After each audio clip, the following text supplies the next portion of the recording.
What's up guys, I'm Phoenix Master 1 and welcome to another Resplendent review, and today I'll be taking a look at Fir and gonna be going over the builds that you can run on her, and at the end I'll have a special bonus segment.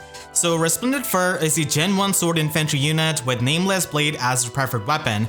She got this weapon refined 5.5 years ago in 2018, so it's a really old weapon refined, giving her minus on special cooldown and also 10 true damage whenever her special triggers. And obviously nowadays we have just a lot stronger weapon, so this weapon is to be replaced if you're going to be investing seriously into Fae at this point in the game. And unfortunately, because of being a Gen 1 unit, she doesn't really have the highest attack stat. It's pretty low at base 25, and with Resplendent stats she can have 27 attack, which is definitely not all that good. But her speed is definitely going to be helping her function as a tank. It's just that the lack of attack can be a bit troublesome. And back when this weapon refine came out, it was actually pretty helpful to Fir because she was one of those units who could make use of Wrath and basically run Quicken Pulse and Moonbow and trigger twice in a single round of combat, and that at the time was really powerful. She was also used with Warding Breath and Iceberg because back then we didn't really have Vital Astra or really any kind of inhittable speed-based skills, and the fact that she had more resistance than a lot of the sword infantry units did make it a bit better against many of the magical threats. So she was a popular merge project back then, and many people do have merged the Firs. And at least these extra stats to her speed do help her be a bit more fast, but still it is not going to be enough compared to a lot of the sword infantry units that we've got in the free-to-play pool. As you can see, the attack difference is pretty big compared to someone like Lapis or Lumera, and if you go a bit back and compare her to the other 3-star, 4-star sword infantry units, then you can see that the extra speed from the Resplendent stats definitely helps her quite a lot, but the attack difference is going to be there. And comparing her to the Gen 1 unit, she's definitely one of the more faster Gen 1 units. Longku is going to be having more offenses, and Erica is going to be pretty similar stat-wise, but she is going to be a bit faster than a lot of the other Gen 1 units, like she was even at the launch of the game.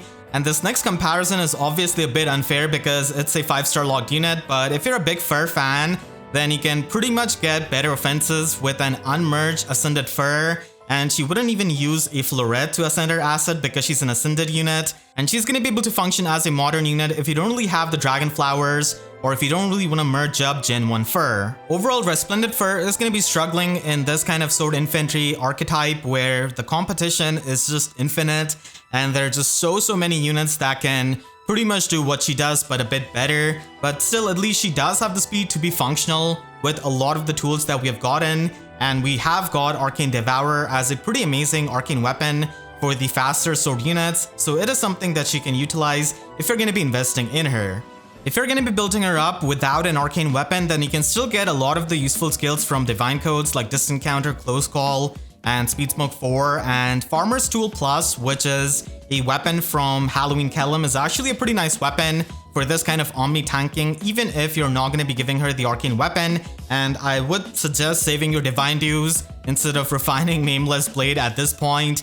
And if you're going to be investing in her, then Arcane Devourer is absolutely going to be the best weapon that you can run. So if you're trying to make use of her resistance, then Arcane Devourer can still be really helpful because it gives you the special charges and also gives you minus on special cooldown and also the +5 to all of these stats and the damage reduction. So this can pretty much be a way of triggering Glacies by setting it up with Special Spiral 4, and then you can retaliate back with Glacies even against the opponents who have some kind of guard skill because of these special charges of Arcane Devourer. And with Special Spiral 4, you're going to be able to pierce through their damage reduction, and the tier 4 ploy skills are a new option that you can utilize now. I just kind of wish that we got the speed version of this skill, which would have been a lot more useful. But yeah, if you really want to cook with Fir's resistance stat, then this is something you can do, but overall it is going to be a bit optimal to focus on her speed with more of a generic build with Arcane Devourer with something like Vital Astra and Time Pulse, so that she can always have Vital Astra charged up, and she can actually trigger this twice in a single round of combat,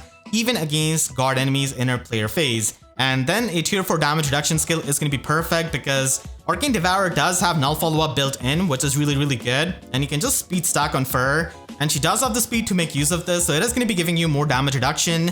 But I think the most optimal build that you can run with Arcane Devourer is definitely going to be with Godlike Reflexes, because Arcane Devourer gives you these special charges which can allow you to loop Godlike Reflexes a lot better. And whenever we get Velocity 4 as the tier 4 slot B skill, then it is going to be a pretty good option with Godlike Reflexes and this kind of Arcane Devourer build. But until then, Spurn 4 is going to be giving you some nice true damage, which is really good.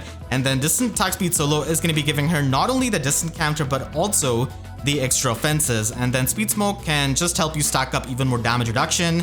So this is the max investment optimal Fir build that you can run so that you can get the damage reduction and also get a bit better damage output with the true damage of Godlike Reflexes and also Spurn 4. And if you really want to make use of her in Aetherite's offense as an Omni tank, then you can try and run her with Attack Speed Prime 4, which is going to be giving you even more offenses with distant counter effect, but you will need the visible status effect, which is not really all that hard to do in the light season. So you can run Peony, Asker, and Air, and Peony and Asker are going to be giving you a lot of visible status effects. And again, Godlike Reflexes is something that is going to be useful here because it's not really pierceable by Deadeye, Lethality, and stuff like that. So it's a really good defensive special, and it also helps her do more damage. So it is going to be the perfect special, especially with the Prime skill. And then you can just stack up the damage reduction, and you can even run Panic Smoke 4 for this kind of Omni tanking build, and you can get the foe penalty doubler effect. If I had to modernize Fir's weapon and Nameless Blade a bit, this is what I would do. So keep in mind that she is still a 3-star 4-star unit, so it is going to be giving her minus on special cooldown like before, and now she's going to be able to get +4 to all of her stats, and she also neutralizes any kind of foes buffs to their speed and defense, which does help her function as a speedy unit. And then because all of the versions of Fir, that is Spring Fir and Ascended Fir, have some kind of phantom speed, I thought she would also want this. So I gave her phantom speed +5 in the primary effect of the weapon.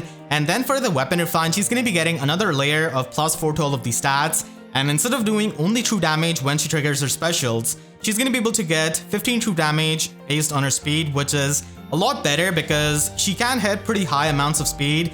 And that is going to be giving you a lot more consistent damage outside of just the specials. And finally, I would give her special charges +1 per attack so that she can retaliate back with stuff like Iceberg, Godlike Reflexes, and such. And that is going to be really helpful to her. So that is the part of Arcane Devourer which I wish she really had, because she depends on her special for the damage, and this way at least she wouldn't really have to run Arcane Devourer if she had a weapon like this. So I hope you all enjoyed this video. If you did, then make sure to leave a like and a comment, helps you tremendously. And if you really enjoyed, you could always support me directly by using super thanks down below or by becoming a YouTube member. And for more Fae videos, make sure to subscribe and hit the notification bell, because I wish YouTube sub boxes showed my videos as many times as they gave the same weapon refine of Fir to other units. So that's it. I'll see you guys next time. Thank you so much for watching and have a great day.